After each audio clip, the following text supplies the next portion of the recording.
Bonjour et bienvenue à Espeluche où nous nous trouvons aujourd'hui au studio SLC. Ça va nous permettre, dans les différentes pièces, les lieux de travail du studio SLC, de voir comment fonctionne un studio d'enregistrement. Il y a deux activités ici au studio SLC à Espeluche. Il y a, je vais résumer, le son et l'image. Mais ceux qui vont nous en parler beaucoup mieux, ce sont les responsables de cet endroit. À commencer par la gérante, c'est Monique Berly. Bonjour. Bonjour. On va présenter les activités de SLC Studio. Déjà, première question, c'est une obligation de toucher à la fois à l'image et au son. Il faut vraiment diversifier ces activités, notamment lorsqu'on est en province à Espeluche. Alors on a commencé il y a maintenant plusieurs années, puisqu'on a commencé en 2001, par le studio d'enregistrement. Le son uniquement. Au départ, c'était un studio d'enregistrement uniquement pour le son. Je laisserai tout à l'heure Christophe développer un peu plus l'aspect du studio d'enregistrement. Et après quelques années, effectivement, on a diversifié l'activité avec de la vidéo. Parce que pour un studio d'enregistrement en province, c'est vrai que ce n'est pas forcément évident de tourner suffisamment. Et donc, on a choisi de développer l'activité avec un pôle vidéo. Parce que c'est très complémentaire également par rapport au studio. Et le son a aussi un rôle important dans la vidéo. Donc, l'un dans l'autre, c'est vraiment une... C'est complémentaire. Moi, j'aimerais savoir quel est votre parcours pour arriver jusque-là. Vous avez fait des études autour justement du son et de la vidéo. C'était vraiment le départ d'une passion et puis c'est devenu un métier ? C'est un parcours assez atypique, je dois dire, hein, parce que bon, à la base, oui, je suis musicienne. Donc, j'ai une dizaine d'années de violon... de formation au violon en conservatoire, avec aussi toute une formation de formation musicale, justement. Ce qui est très utile, entre parenthèses, par rapport au studio et qui m'amène quelquefois à justement participer à l'écriture de la transcription de musique, etc. Mais ensuite, j'ai bifurqué vers des études scientifiques. Ça peut aider aussi. Donc j'ai un niveau de doctorat en biochimie médicale à l'INSERM. Donc ensuite, j'ai travaillé pas mal d'années aussi dans le social, dans l'accueil de sans-abri, de personnes en difficulté sociale. J'ai été directrice d'une ferme thérapeutique en Ardèche, à côté, là, du côté de Valence. Et tout ça, oui, ça forme dans différentes dimensions. Et ça ouvre à des... Est-ce que ça influence évidemment votre façon de travailler aussi ? Vous réalisez des vidéos dans ces domaines-là, le domaine médical, le domaine social, c'est un petit peu votre patte, ça aussi ? Oui, c'est vraiment une fibre qui m'est propre et que je retrouve maintenant aussi dans l'activité actuelle. Au niveau de la vidéo en particulier, donc on propose la réalisation de films, toutes sortes de films, hein, que ce soit pour les entreprises, donc c'est vrai que c'est une partie de notre activité, pour des agences de communication, pour lesquelles on peut être vraiment des partenaires techniques au niveau de la vidéo, et effectivement tout un secteur dans le domaine social, médico-social, humanitaire. Et là, franchement, c'est vraiment passionnant parce qu'on peut travailler aussi sur les valeurs que portent ces structures. Vous avez des exemples concrets à nous donner, au moins un exemple ? Oui. Sur un travail récent ? S'il y avait un exemple à donner qui m'a particulièrement touchée et vraiment, oui, profondément touchée, c'est un film qu'on a tourné en Inde, un reportage sur une personne qui, là-bas, accueille des femmes handicapées mentales abandonnées. Et ça a été bouleversant comme tournage. On a vécu une aventure extraordinaire, une aventure humaine auprès de ces personnes.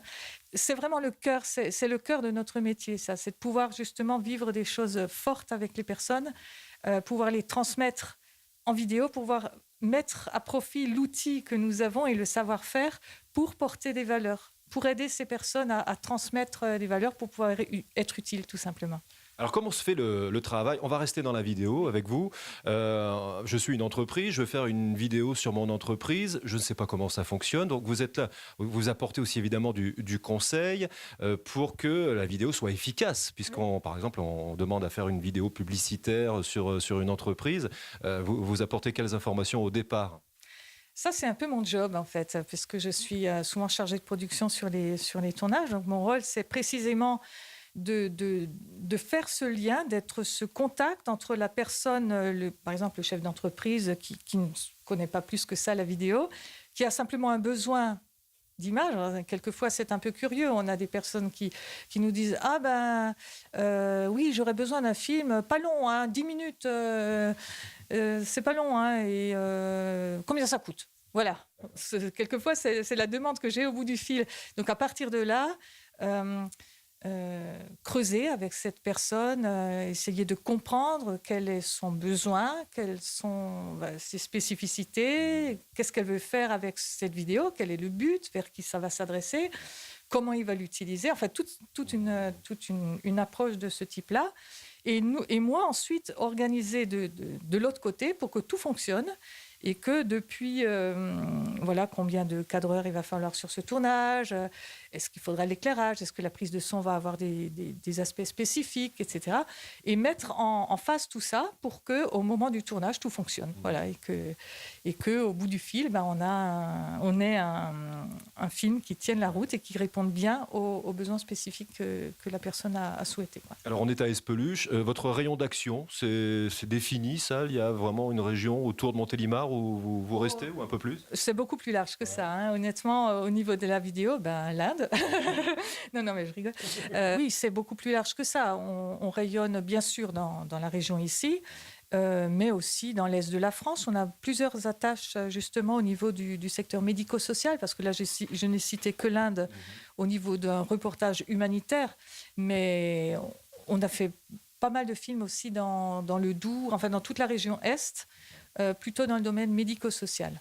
Et sinon, oui, dans toute la France, quand on travaille beaucoup en lien aussi avec des agences de communication, pour lesquelles alors le travail est un petit peu différent, puisque souvent, donc, déjà, il y a toute la spécificité communication qui est leur propre rôle, ou avec des entreprises dont le service communication est notre interlocuteur. Donc là, il y a une partie du travail qui est gérée par eux, et ensuite, nous, on met en place la partie vidéo, quoi. Et ça peut être dans toute la France, hein. Merci Monique Berly. Je vais continuer la visite dans le studio pour rencontrer, je dirais, les différents corps de métier et puis également votre entourage, parce que vous avez voulu inviter, je dirais, des amis, des proches, hein, dans votre émission. Donc je vais aller à leur rencontre et puis à tout à l'heure. À tout à l'heure, merci beaucoup. Nous voici dans le studio, on va dire réservé à la vidéo, plutôt à l'aspect vidéo ici du studio SLC, avec Hélène Berly. Bonjour. Bonjour. Infographiste, tu as des rôles aussi assez importants ici dans le studio. On va commencer par ton parcours, déjà les études. Oui, alors j'ai fait des études pendant 5 ans à l'École des Beaux-Arts de Lyon, où je faisais surtout de la photographie et de la vidéo, et où j'ai commencé aussi à faire du motion design. Voilà. Ensuite, j'ai aussi un parcours, j'ai fait une formation à distance de graphisme, de design graphique que j'exerce aussi. Donc, je pratique ici dans le cadre du studio SLC. J'ai à la fois une casquette direction artistique et aussi des travaux vidéo et plus spécifiquement motion design, et aussi infographie, côté identité visuelle, voilà, tout ce qui peut être complémentaire à la vidéo. Donc tu peux créer de A à Z un film d'animation, dont on parlera d'ailleurs. Oui, par exemple, voilà. Et sinon, dans un film, je dirais, entre guillemets, classique, tu fais quoi? Ça peut être du titrage. Quel est ton apport sur un film, j'allais dire un film d'entreprise classique, ça peut être quoi? Oui, le motion design dans le cadre d'un film d'entreprise, c'est souvent plutôt de l'habillage graphique, c'est-à-dire du visuel complémentaire à la vidéo. Donc effectivement, titrage, habillage visuel ou schéma animé, explicatif, par exemple. Voire même des effets spéciaux? Ça, je fais pas beaucoup. Alors, on va voir justement, on parlait de l'aspect créatif, on va entrer dans le vif du sujet avec des personnages que l'on voit ici sur ta table de travail. Qui sont ces personnages? Dis-nous. Alors, ça, c'est un projet d'un film d'animation de 13 minutes dans le cadre d'un jubilé des 50 ans d'une association médico-sociale, oui. Donc, c'est un conte, en fait, animé qu'on a créé, pour lequel j'ai créé tout un univers visuel de petits personnages, comme vous voyez ici. Donc, ça passe par la création on va regarder ça. De dessins. Ouais. Donc, il y a les croquis de départ. Voilà, la création de personnages, des tests, des propositions. Puis, on arrive à la création d'un storyboard à partir d'un synopsis écrit par un écrivain.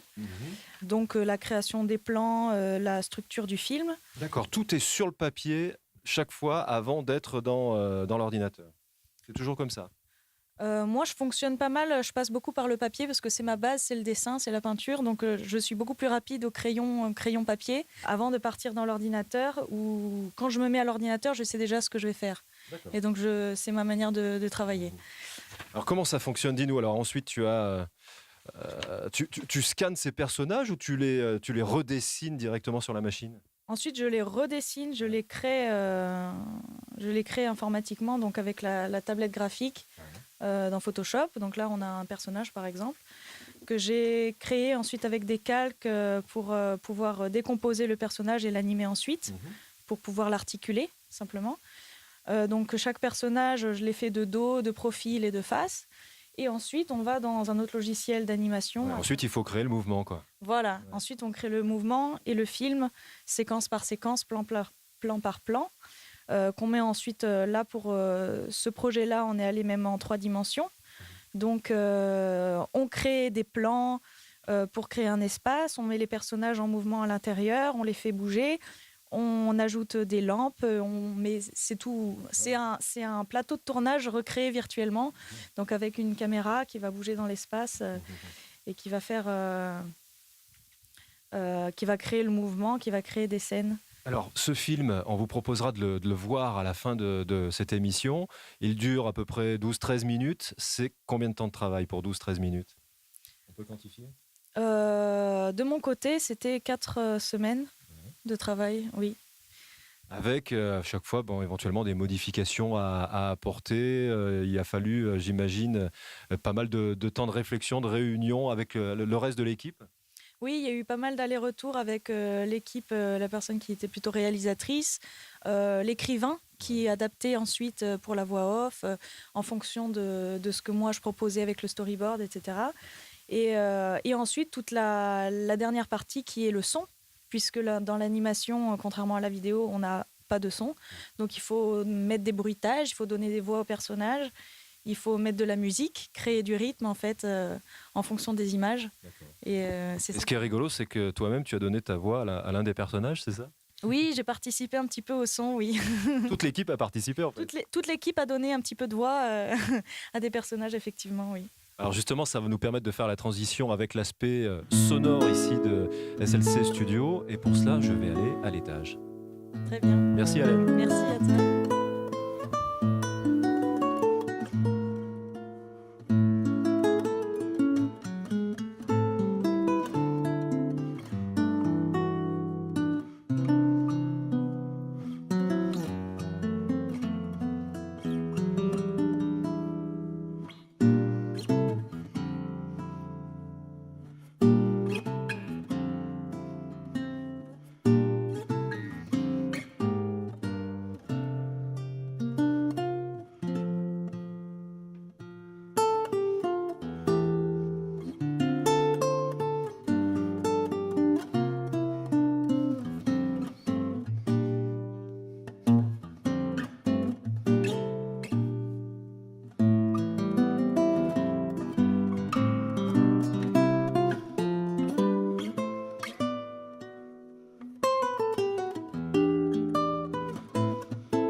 Le studio d'enregistrement LCLC, nous voici à l'étage du studio avec Christophe Berly. Bonjour. Bonjour. L'ingénieur du son.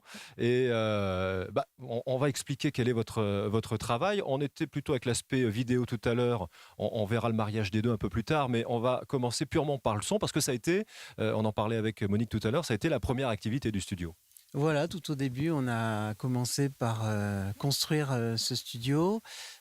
Pour moi, c'est un vieux rêve d'enfant réalisé parce que pendant longtemps, j'ai loué des studios à droite, à gauche, un peu partout en Belgique, en Angleterre, à Grenoble. Enfin, on a utilisé les studios des autres jusqu'à pouvoir accomplir ce vieux rêve. Alors ça permet quand même de parler de votre parcours de musicien au départ. Oui, j'ai commencé très jeune à faire de la musique, tout d'oreille. J'ai pas de formation très poussée en solfège. Bon, je maîtrise quand même un peu le solfège, mais parfois même mieux que ceux qui sont allés au conservatoire. Mais j'ai commencé mon premier groupe à 14 ans. C'était l'époque des cheveux longs, le hard rock, etc. Et puis, personne ne voulait chanter, donc mes copains trouvaient que j'assurais. Moi, je trouvais ça très, très moche. Et je me suis mis à chanter, à jouer de la guitare. Je me suis mis à écrire des chansons, à composer. Et voilà, c'est venu tout Et naturel. puis les tournées, les enregistrements. Voilà, les tournées, les enregistrements. Au début, on a été coachés par des gens qui avaient beaucoup de bagages et qui nous ont dit Waouh, mais c'est vachement bien ce que vous faites. Venez enregistrer dans nos studios, je vais vous aider, etc. Nous, on était un peu timide, un peu timoré, et puis on s'est pris au jeu, et puis on a fait un album, 2 albums, 3 albums, 4 C'est albums. quel groupe là? Ah, c'était un groupe dans le nord de la France, ça s'appelait Rencontre, hein, c'est du pop rock, de la chanson française, ouais.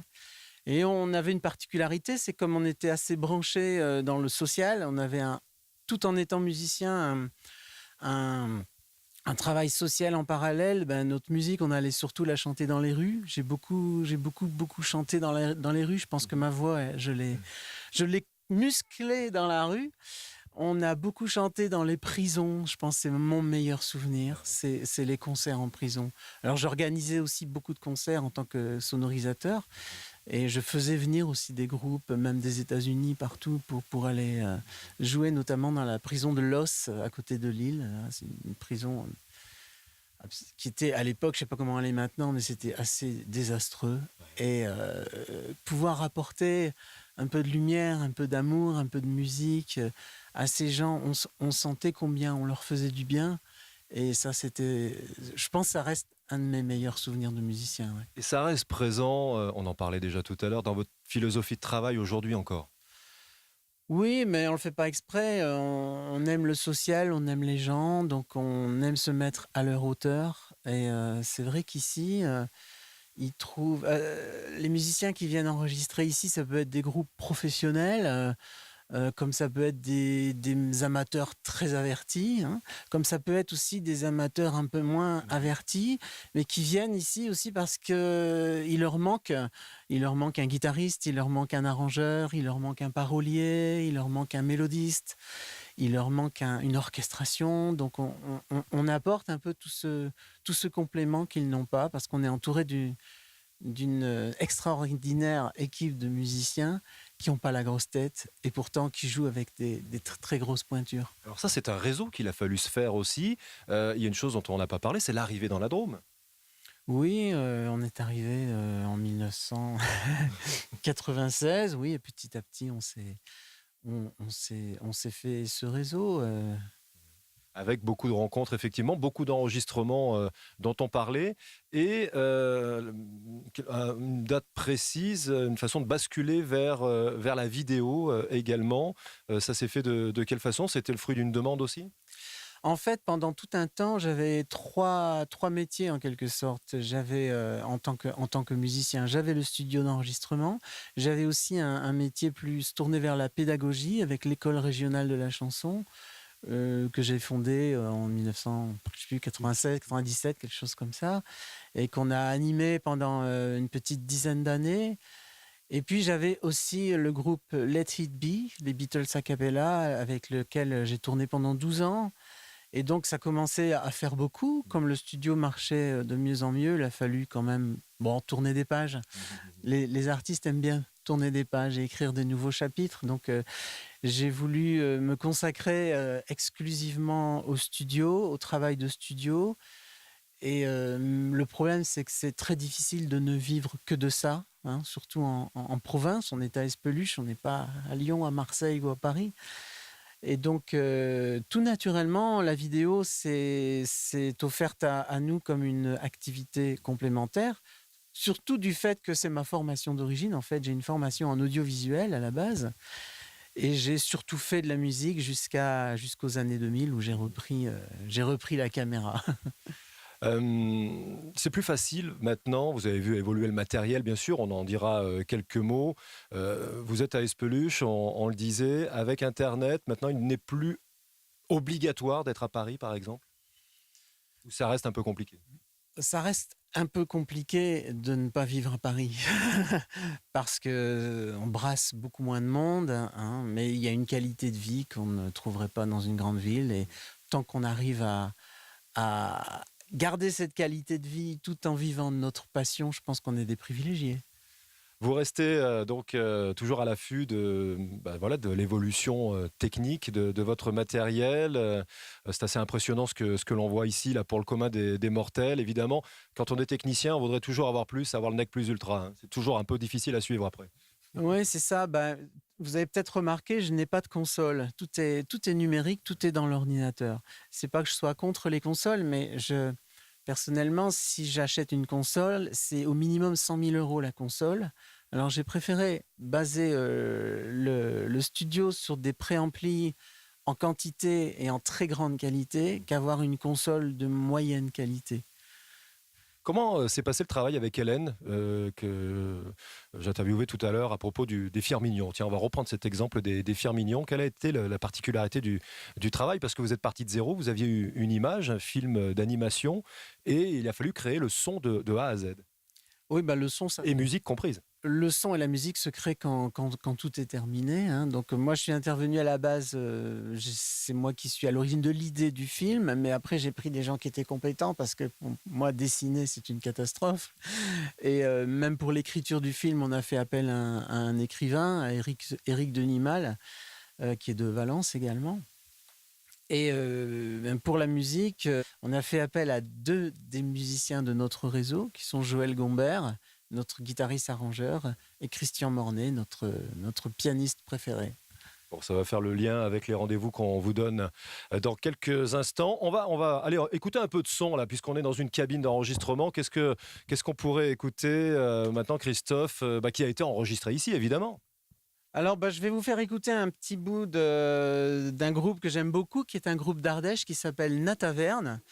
Et j'en profite pour souligner la grosse particularité technique de ce studio, c'est qu'on peut enregistrer en multicabine, dans 5 cabines simultanément. Et c'est vraiment un grand luxe. Pour un groupe comme celui-ci, qui représente beaucoup de musiciens, hein, c'est important. Oui, c'est ça. On peut mettre la batterie dans la cabine principale, la basse dans une petite cabine isolée sur le côté, une guitare dans une autre cabine, un chanteur dans une autre cabine, et enregistrer en même temps comme un live, mais tout en ayant des prises propres, séparées, qu'on puisse vraiment travailler au mixage ensuite. C'était très important pour Nataverne parce qu'ils voulaient vraiment un album qui sonne comme leur live. Ils ne voulaient pas quelque chose d'aseptisé comme ça peut l'être parfois quand on passe en studio. Il y a des groupes qui sont super en live et puis quand ils font l'album studio, ça paraît aseptisé. Et cette façon de pouvoir enregistrer simultanément dans des cabines séparément, ça permet de faire une musique live en studio. Bon, tout a été mixé ici et on va voir le résultat. Merci Christophe. De rien. On continue la visite nous après.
On se retrouve au studio d'enregistrement SLC Studio à Espeluche avec cette fois un illustrateur, artiste peintre, Patrick Guézen. Bonjour. Bonjour. Avec quelques-unes de vos œuvres d'ailleurs autour de nous, une parmi beaucoup d'œuvres. Vous êtes constamment sur les toiles?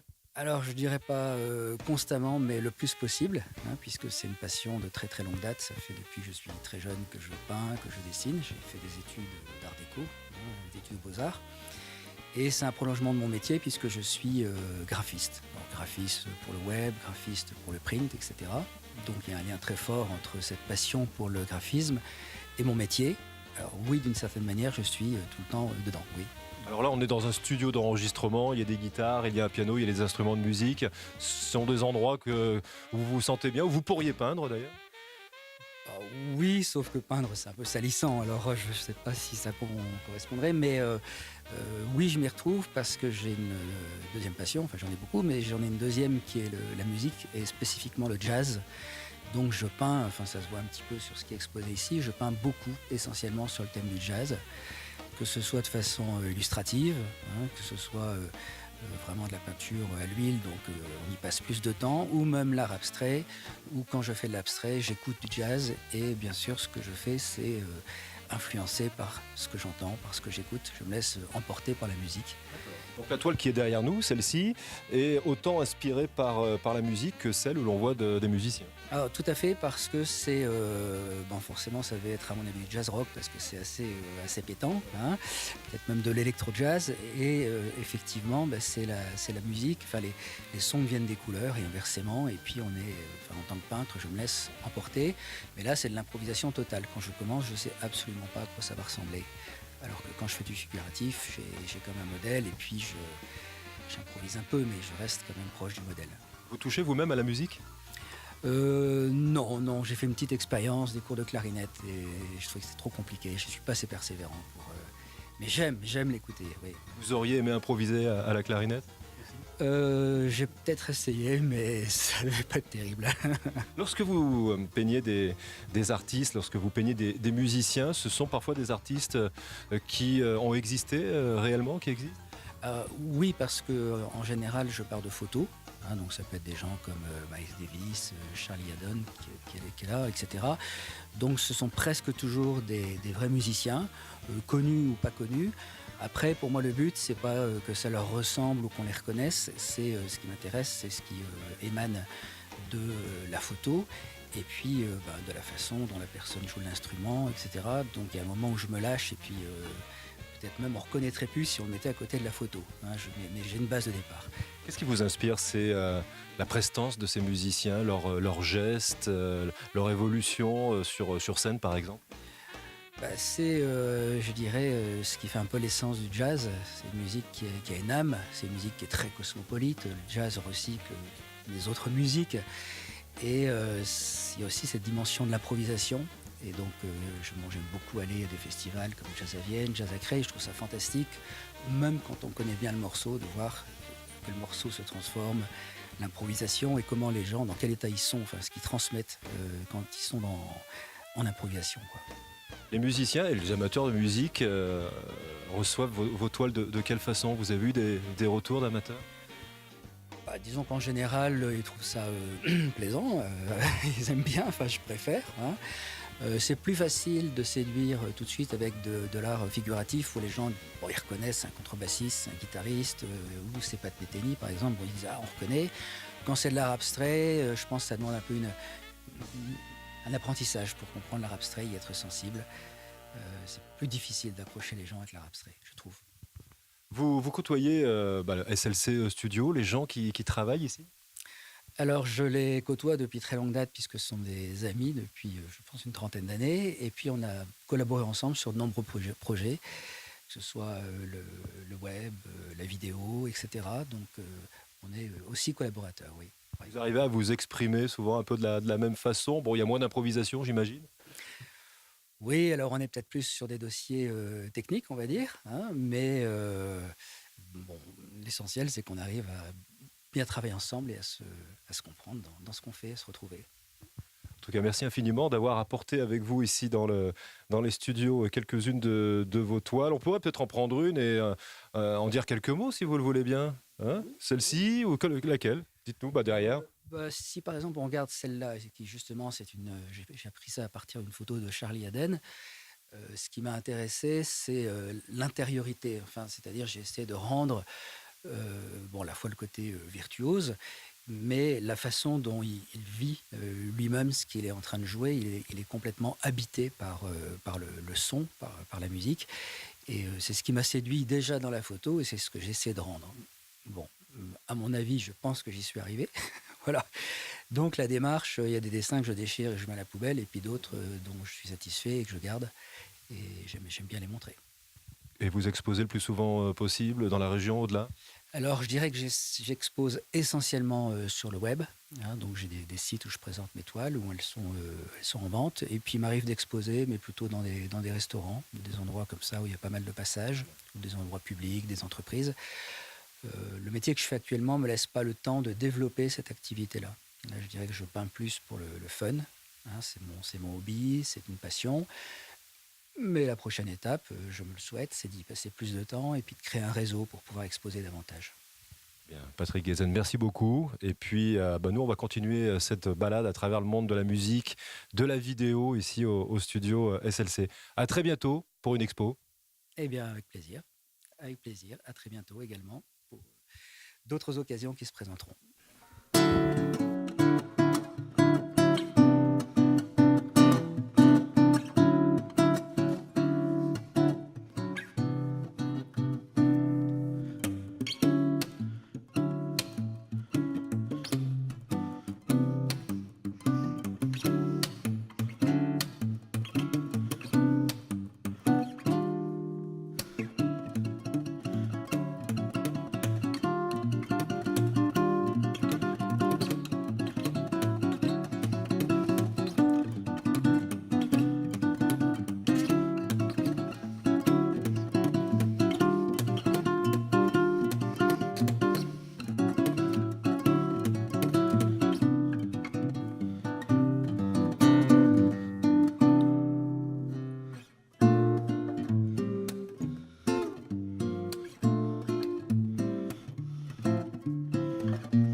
Le lien entre les différentes interviews ici au studio SLC, les liens sont faits à la guitare par Joël Gombert qui nous rejoint maintenant, aux côtés de Christophe d'ailleurs.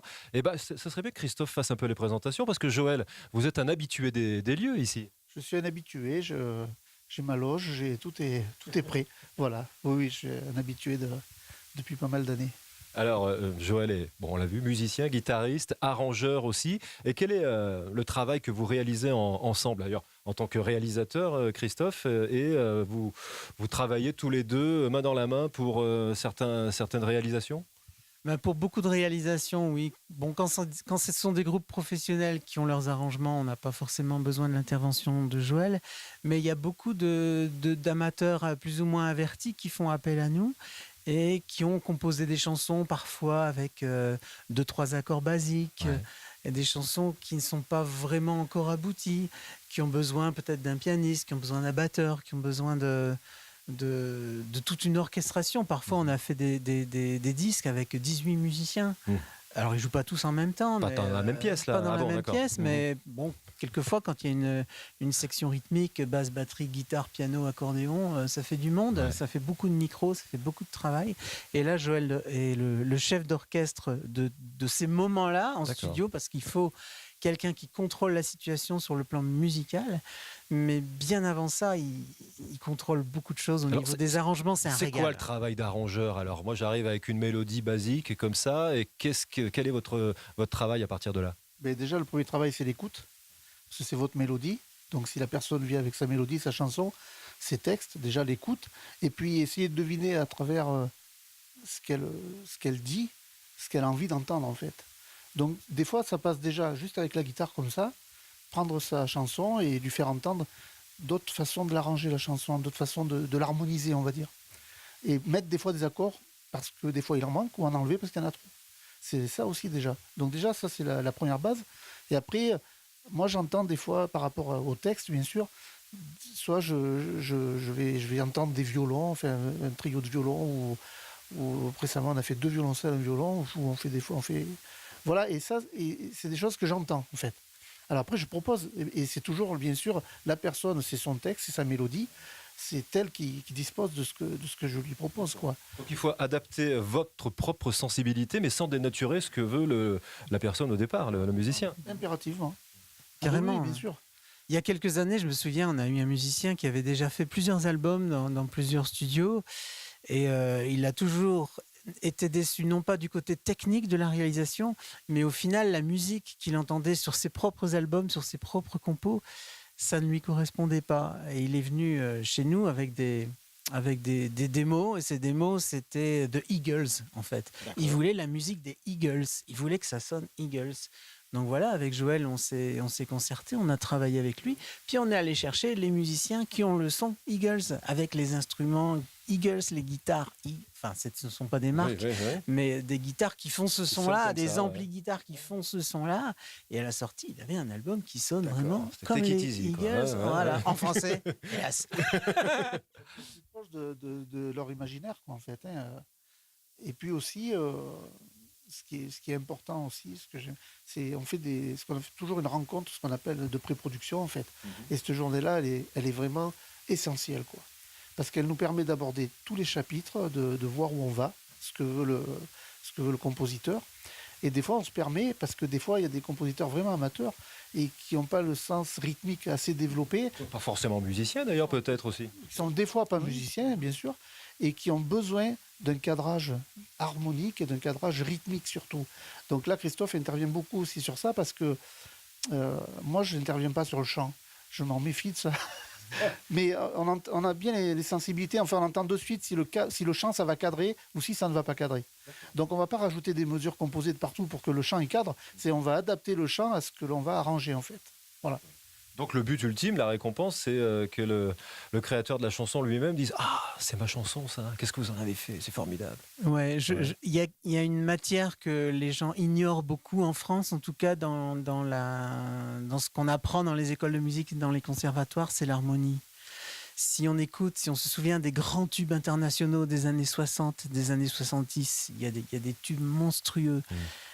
Et si on les écoute avec des oreilles qui étudient l'harmonie, on se rend compte que c'est énorme. Il y a un travail d'harmonie énorme. Et ce cher collègue est capable de On a l'impression que ça vous manque dans ce qui sort en ce moment dans la production. Pas forcément, mais souvent les gens savent jouer quelques accords basiques et s'enferment là-dedans. Et leur chanson, elle pourrait vraiment prendre une autre allure. Donc ça veut dire, Joël, vous entendez, ça c'est la déformation professionnelle, vous écoutez la radio, vous entendez une chanson et vous l'imaginez autrement, systématiquement. Oui, enfin, il y a des chansons qu'on ne peut pas imaginer autrement parce qu'elles sont tellement... Quand une chanson, c'est pas que j'imagine autrement, c'est que je me dis, oui, moi j'aurais peut-être fait ça, ou j'aurais fait ça, ou j'aurais pas pensé... Mais des fois dans l'autre sens, j'aurais pas pensé à cet instrument qui va super bien. Non, l'arrangement, c'est vraiment très vaste, quoi. C'est une toile blanche et... On a plein de couleurs, plein de peintures, et puis voilà, on met ce qu'on veut dessus. Après, ça ne veut pas dire que parce qu'elle est dans cette direction, elle n'est pas bien, ou parce qu'elle est dans cette direction, elle va être mieux. D'accord. Nous, par contre, ce que l'on fait attention, c'est que tous les musiciens qui interviennent au studio, que ce soit le pianiste, que ce soit le contrebassiste ou bassiste, le batteur, ce sont des gens de top niveau. Donc là, par contre, on sait que le rendu sera top niveau, ça c'est sûr. On va parler d'une autre facette du travail entre vous. D'ailleurs, c'est le film que l'on verra à la fin de cette émission, Le fabuleux destin des Firminions. Comment vous avez travaillé sur ce film ensemble ? Ça, c'était passionnant, ça. On s'est retrouvé avec notre ami pianiste du studio, Christian Mornay, et donc qui est accordoniste aussi. Et puis, donc Christophe a déjà dans sa tête une idée de ce que ça peut être la direction musicale sur le dessin animé, quoi, sur le film d'animation. Et donc, il nous soumet un peu ses idées et nous, on essaye de lui amener satisfaction. Mais c'est passionnant à faire, quoi. Là, c'était de la création pure et dure, là. Ah, complètement. On ne savait pas la veille ce qu'il allait y avoir le lendemain quand la musique serait enregistrée. Ce qu'on sait à l'avance, et là on était de connivence, Hélène et moi, c'est de savoir qu'à tel moment il faut tel type d'ambiance, à tel autre moment il faut une rupture, à tel moment il faut que ça cogne, à tel moment il faut que ce soit paisible, etc. Donc on cadre tout ça sur le film, on met des marqueurs sur l'image, et les musiciens se retrouvent ici au studio, on met un grand écran vidéo, et ils jouent à l'image en regardant ce qui se passe sur l'image. Ah oui, c'est comme si on faisait un doublage de film, en fait. Et c'est passionnant à faire, quoi. Alors, ça demande une grande concentration, parce qu'il faut vraiment être très attentif. Comme il dit, ces petits marquages-là, pling, pling, c'est là et c'est pas ailleurs, quoi. Donc, c'est un travail passionnant. Vraiment, moi, ça en fait deux qu'on fait même fait deux récemment, et ils sont vraiment... les films sont super déjà, et après ça développe un imaginaire. Alors, par contre, on a très vite des idées de thèmes. Ça fonctionne super bien, parce que c'est bien beau de se dire on va faire une musique, mais il faut avoir des idées, quoi. C'est autrement. C'est là Il faut avoir l'habitude de bosser ensemble aussi. Hein. Vous avez l'air de bien vous entendre tous les deux. Ouais. Oui, mais en fait, je suis venu ici au tout départ pour jouer sur un album, et à la sortie il a vu mon numéro, Christophe, par un ami, et à la sortie de cet album, on ne s'est plus quitté, en fait. Voilà, donc tout se fait en étroite collaboration. Alors, Christophe, ce que je te propose, c'est de rejoindre la régie de l'autre côté. On va matérialiser ce dont on parlait tout à l'heure. On va prendre un air très connu, et Joël, vous allez l'interpréter de votre façon différente, quasiment à l'impro, comme ça. Et on a besoin d'une voix pour ça, Peut-être Christophe. que Laurence, elle accepterait peut-être. Laurence Laurence va nous rejoindre. Et allez, on va s'installer, Laurence, devant le micro. Joël, eh bien, on va... Alors, allez, un morceau très célèbre que tout le monde connaît, dont on connaît la mélodie, et on va la voir évoluer comme ça. Syracuse, par exemple, Henri Salvador. Henri C'est une Salvador. très belle mélodie, d'abord. Donc on va proposer 2 ou 3 façons de voir. On ne va pas jouer le morceau entier, mais de partir d'une formule très simple à une formule harmonique un peu différente et une formule rythmique différente. Comme ça, on aura un peu les 3 aspects de ce qui peut se faire, des fois plus. Voilà. Bon, Christophe, tu nous fais signe quand tu es prêt en face, et on attaque avec Syracuse. Donc Syracuse a une formulation très simple, très basique, hein, par exemple.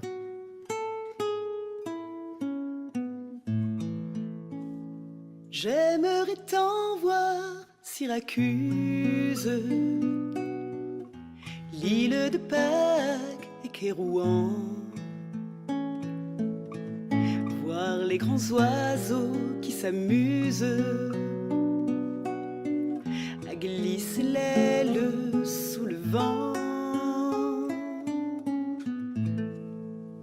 Donc là, une formulation très simple.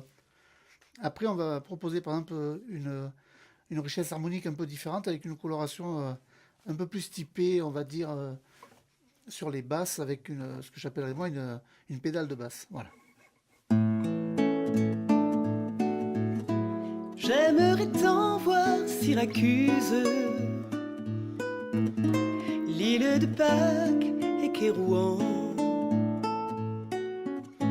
voir les grands oiseaux qui s'amusent à glisser l'aile sous le vent. Donc là, on amène une couleur un peu différente. Après, harmoniquement, on peut proposer quelque chose de différent aussi, encore plus différent sans jouer sur la basse.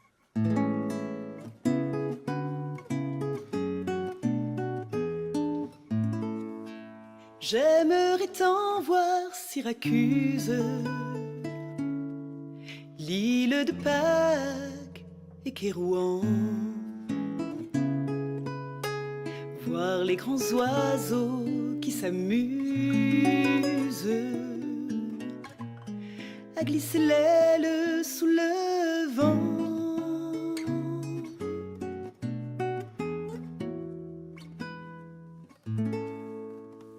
Par exemple.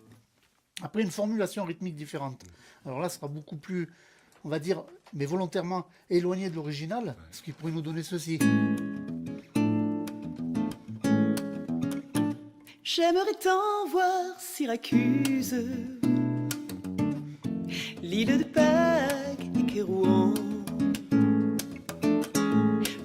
oiseaux qui s'amusent à glisser l'aile sous le vent. Voilà, par exemple. Donc, vous voyez, c'est une chanson, tout ce que l'on peut s'amuser à faire. Et il y a encore plein d'autres cas, plein d'autres façons que l'on pourrait utiliser sur cette chanson. Ouais. Des rythmiques différentes. On va pas le faire avec le chant là, mais on pourrait très bien le développer en 5/4 par exemple. Ouais. Ça Donc donnerait ça quoi serait. alors là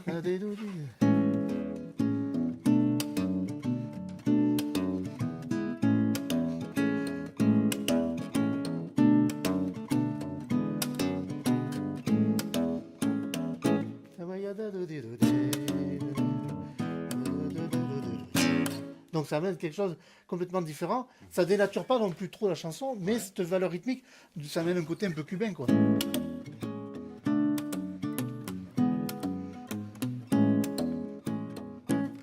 D'accord. Bah, bravo, chapeau. Hein, parce que, oui, on reconnaît la chanson, évidemment, surtout celle-ci Oui, en oui, plus. Et elle est respectée. Oui, elle est respectée. Alors là, elle est respectée. Donc là, on part dans un univers différent si on part sur cet esprit-là. Mais c'est exactement ce qu'on reproduirait sur un compositeur qui va, mettons, amener une mélodie. Et peut-être lui, il a entendu comme ça. Et on peut lui proposer complètement l'inverse de ce qu'il a entendu. C'est lui arrivé. D'accord. Voilà. Bon. Alors, on ne va pas rester sur notre fin. On va écouter une chanson du début à la fin, justement, avec Joël qui a rejoint la cabine d'enregistrement pour la guitare. Coucou Joël. Christophe est à la régie de l'autre côté de la vitre aussi. Et Laurence pour une chanson qui s'appelle Gauguin. Très Déjà, belle c'est chanson. un bon début. Oui, voilà, tout à fait. Écrite par Christian Terzian, Oui, valentinois, qu'on salue. Salut Christian. j'ai Et, la chance d'avoir un compositeur magnifique et bien de chez nous. qui a écrit une chanson aussi au passage pour Véronique Sanson, hein, pour Madame Tout à fait. Sanson, et pour quelques autres, notamment lui, hein, il avait écrit une belle chanson qui s'appelait Ma Drôme. Mhm. Et ici, à Espeluche, dans la Drôme, on va écouter Gauguin. Gauguin. Merci Laurence pour ce beau cadeau. Merci.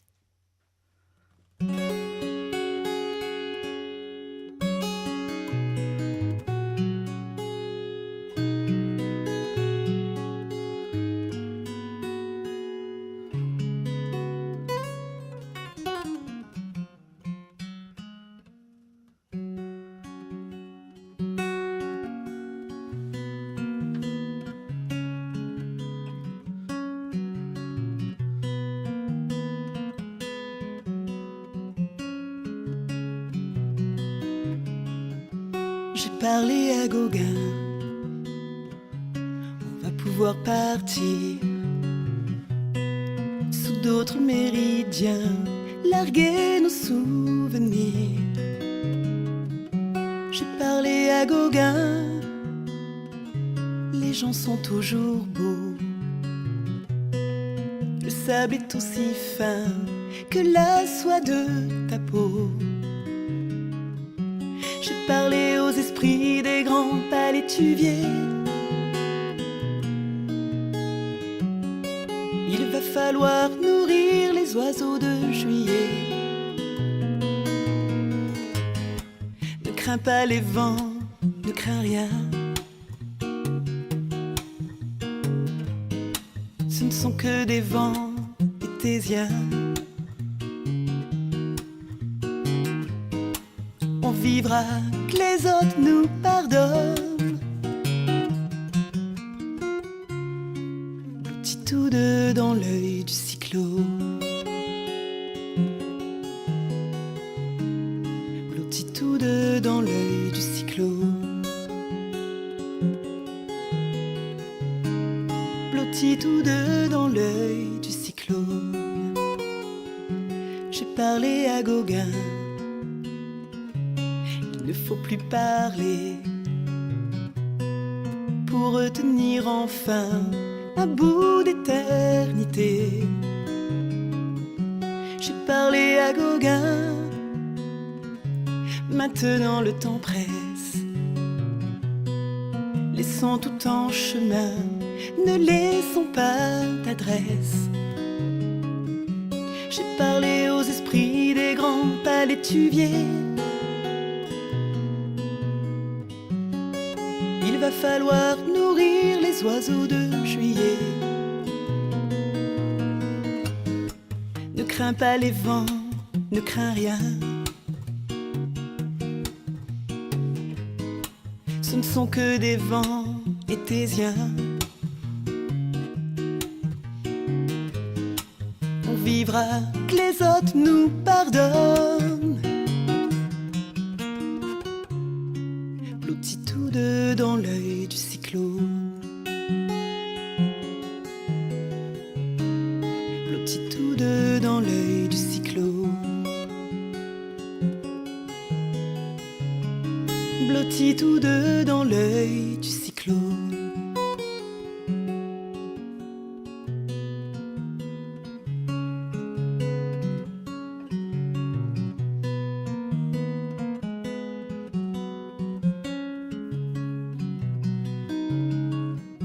J'ai parlé à Gauguin, j'ai donné ma parole. Les oiseaux migrent bien, prenons le dernier vol. J'ai parlé aux esprits des grands palétuviers. Il va falloir nourrir les oiseaux de juillet. Ne crains pas les vents, ne crains rien. Ce ne sont que des vents étésiens. On vivra que les autres nous pardonnent. Blottis tous deux dans l'œil du cyclone. Blottis tous deux dans l'œil du cyclone. Blottis tous deux dans l'œil du cyclone.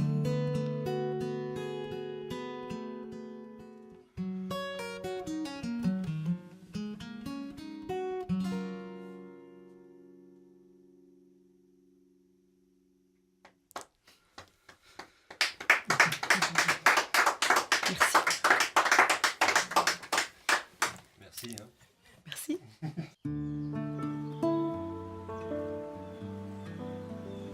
Ouvrez les yeux, observez, ouvrez les oreilles, écoutez. Vous voici sur la planète Bellastra, au pays des Firminions. Ce n'est pas parce que ce monde-là est tout petit qu'il faut le prendre de haut. Voilà, au pays des Firminions, il y a des Firminions.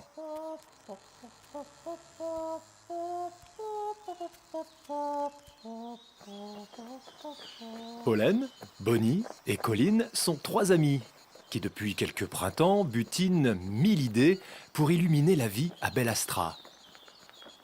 Mais sur Bellastra existe une ombre. Ukalafata semane. Enado aka. Sabi quoi Oh non. Koli balalala sana madisunu. Ni. Pollen explique cet étrange monument dédié aux victimes de Zaimeral. Zaimeral surgit toujours avec une pluie terrible. C'est alors que la rivière grossit et surprend les Persajones, les plus faibles des Firminions. Beaucoup se noient et ceux qui lui échappent restent traumatisés.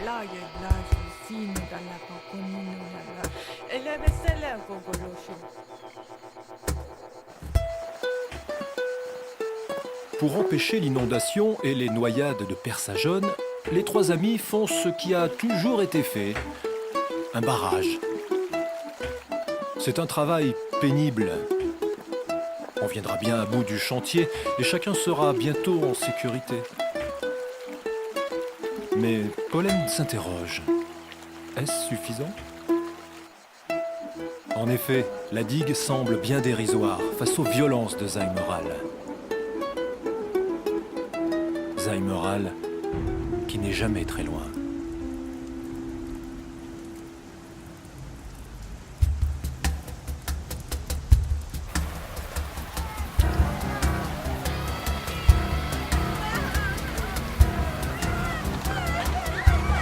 À la première coulée de boue, hélas, la digue ne résiste pas. Pollen, Bonnie et Colline tentent de porter secours aux Persajones, surprises par Zaimeral.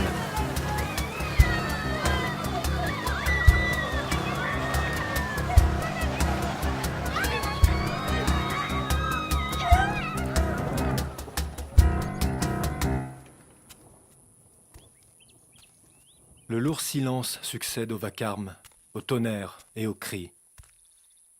Tout est désolation. Pollen s'éloigne du lieu du désastre. Elle s'isole sur la montagne. Alors Lumis réapparaît. Pollen voudrait lui demander où il était et pourquoi il n'a rien empêché.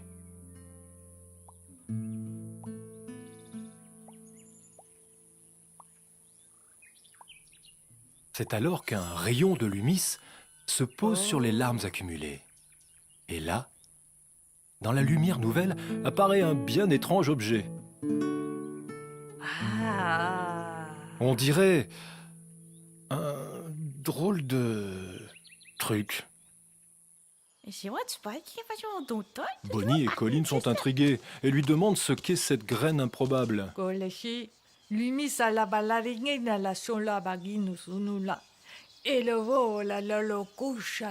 C'est à ce moment-là que Paradis, qui planait par là, les interpelle. Il leur apprend qu'elles sont désormais dépositaires d'un précieux trésor, un fabulon qui porte en lui tous les espoirs et la force de tous les rêves. Si on a la foi en lui et en soi, Fabulon peut faire des miracles. Que chacun nourrisse l'espérance et n'écoute qu'elle. Paradis n'a pas fini de délivrer son message que Buggy apparaît et le fait fuir.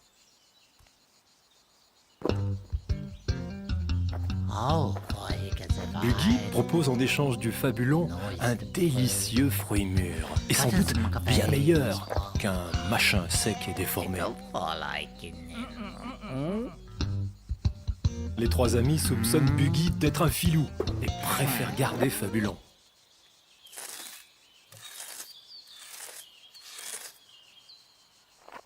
Graine en terre, grand mystère. Pousse verte, découverte. Prodigieux.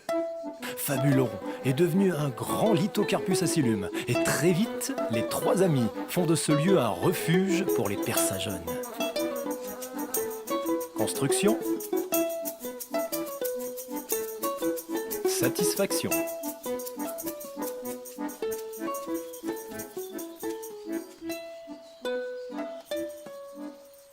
Occupation.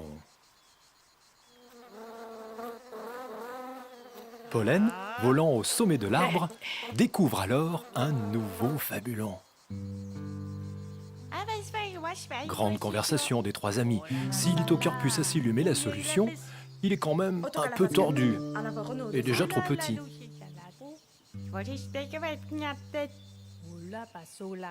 Pour les persageonnes, ce Fabulon n'est-il pas un nouvel horizon qui s'ouvre? Quoique...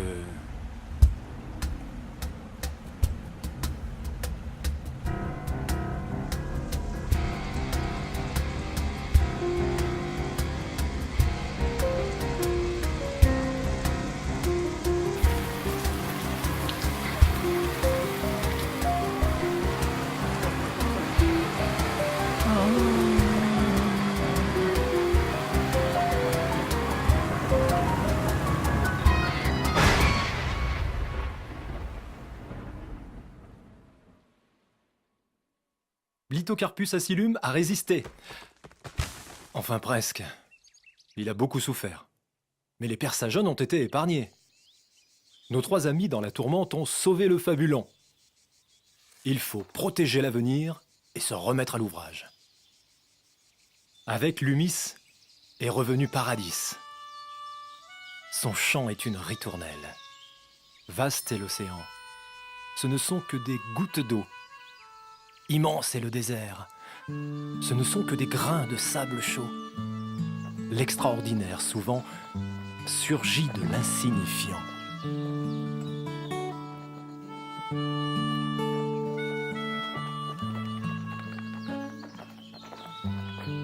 Lumis? Paradis? Colorion? Qui a montré l'endroit? Qu'importe, c'est ici que Fabulon doit être planté. Le prochain Lithocarpus acilume sera plus grand, plus haut, plus efficace.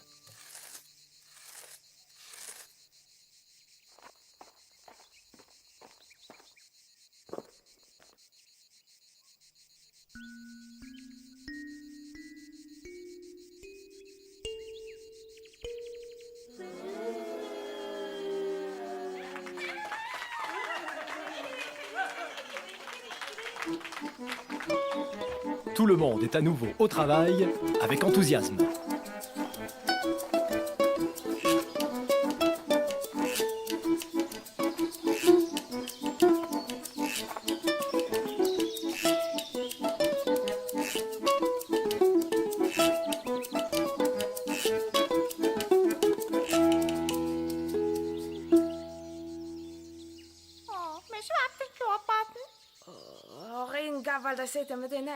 Bonnie est épuisée.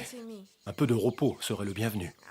Prendre l'air, voyager, pour mieux revenir. La vie continue chez les Firminions et le nouveau Lithocarpus acilumlum est magnifique. Il semble prêt à défier tous les Eimerals de la Pélastra. Et au sommet du magnifique Lithocarpus acilumlum, Pollen contemple un tout nouveau fabulon.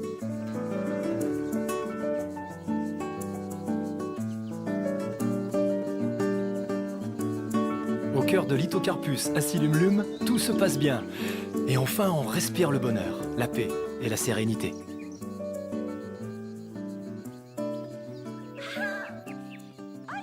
Mais que sont ces cris de joie? Que se passe-t-il au pied de Lithocarpus acilumlum? Super! Bonnie est de retour! Et elle n'est pas seule. Tout émue, Bonnie présente Krikos à ses amis, celui qui désormais partage sa vie. Krikos s'est déjà mis au travail et très vite trouve sa place dans Lithocarpus acilumlum.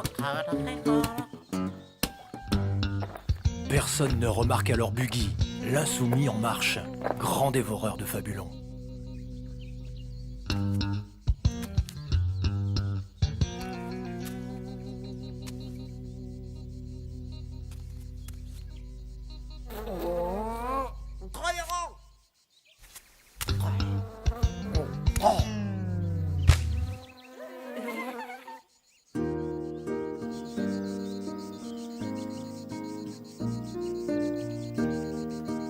Le meilleur endroit pour Lithocarpus acilumlum est d'être proche d'acilumlum, pour accueillir toujours mieux, toujours plus.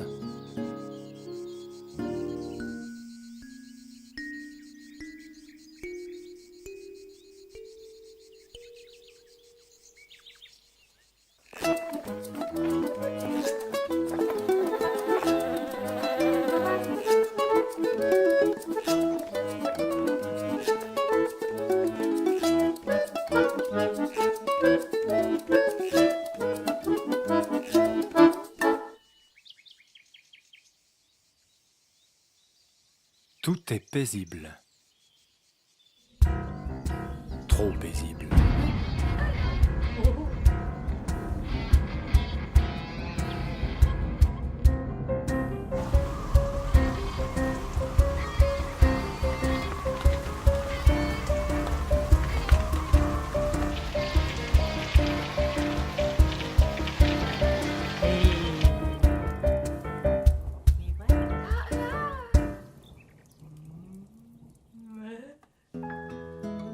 Le calme est revenu. Tout le monde est rassuré. Lumis et Paradis avaient raison. Les fabulons étaient des promesses devenues prouesses. Il suffisait d'y croire. Mais où est donc passée Pollen? Ah, la voilà.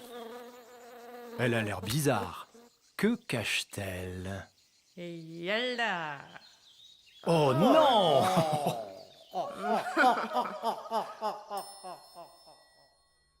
L'insignifiant, offert sans retenue, peut tout changer. Pour les Persajones, il a tout changé.